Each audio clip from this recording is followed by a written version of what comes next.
sort of a preparatory remark, though, I'd kind of like to point out what this case is about and what it's not about.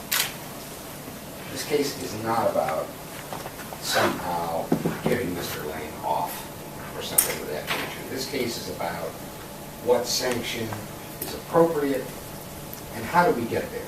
That's really what it's about. The first assignment of error concerns the bind-over hearing. In this case, we fell under statutory provisions which require a mandatory bind-over. Now, as was recognized by the trial judge, Judge Grindell, all that the state has to do under the mandatory bind-over provisions is to show probable cause, in essence, that the charged crime has been committed and the age of the offender at the time of the commission as being minor. He knew that from the get-go. I believe if you review the transcript of that hearing, that's pretty obvious. One thing that strikes me, though, is he did take a break after both sides presented what they were going to present so that he could consider it. He came back and basically he said that nothing in the statute gives him any flexibility. He has to do a bind-over. The interesting thing to me, the thing that none of us know or will ever know, I suppose, is why the break and what was he considering?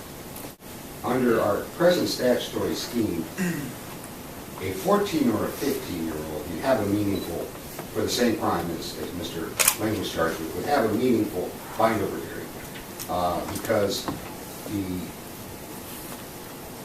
amenability to rehabilitation would be an issue. There have to be findings before bind-over could occur. A 16 and 17-year-old, you don't have that. It's automatic bind-over. Yet, there's no rational relationship to any legitimate state purpose by making that distinction. I mean, there's just, why? What's different about a 16-year-old than a 15-year-old? There's no empirical basis, as we pointed out, and I'm able to go into that now, but the studies don't show any kind of empirical basis for a distinction between a 16-year-old and a 17-year-old, or a 15-year-old and a 16-year-old. But you agree the test is the rational basis test? Yes, I do. And whose burden is it to establish those That's empirical ours. data? Is that in this record? Is that in this record? The empirical data. Well, yes, to the extent we cited in the briefs. I mean, we give you where we're coming from. Now, are you asking me, did the defense present that type of evidence at the bind-over hearing? The answer is no, because here again, Judge Grindell was very clear about what he had to do coming in the door. Read the transcript and see that. Accepting empirical data was not something on his agenda.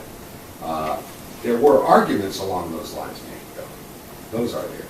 The Ohio Supreme Court has now said, and I'll get into this in more detail momentarily, age is always to be considered, and age is always a mitigating factor.